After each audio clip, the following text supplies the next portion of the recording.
Welcome to the Folktale Project. This is Dan Scholes. Today we have our final Aesop tale of the week.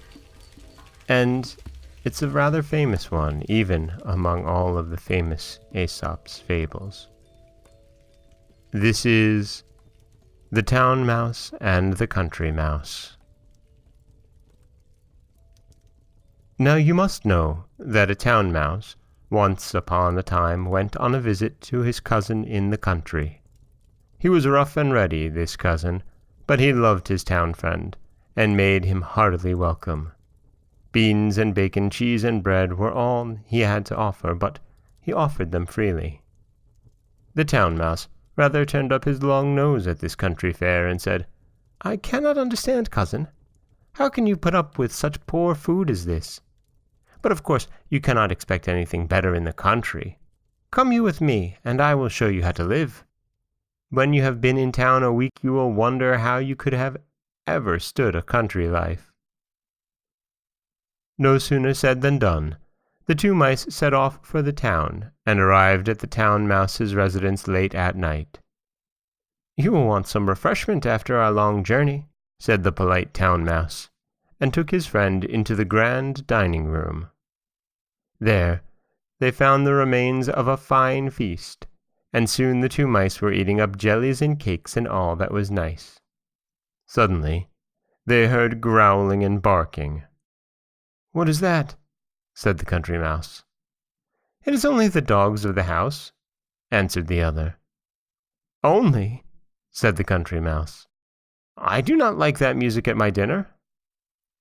Just at that moment the door flew open, and in came two huge mastiffs, and the two mice had to scamper down and run off.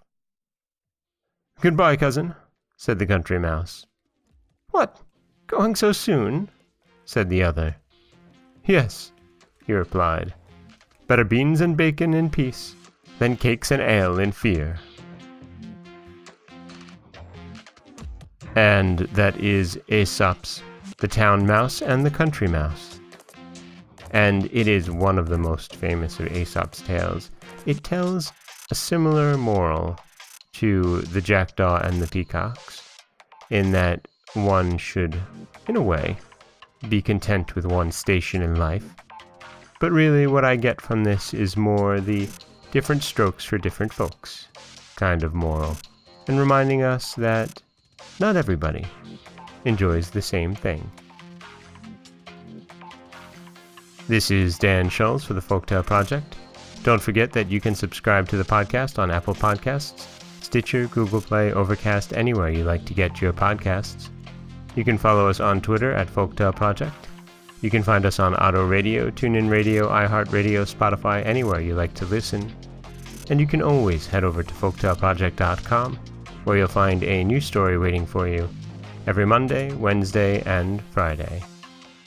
And next week, we're going to be traveling off to New England in America. Well, I will also actually be traveling to New England. And that means 3 stories from Charles Skinner. As always, thank you so much for listening.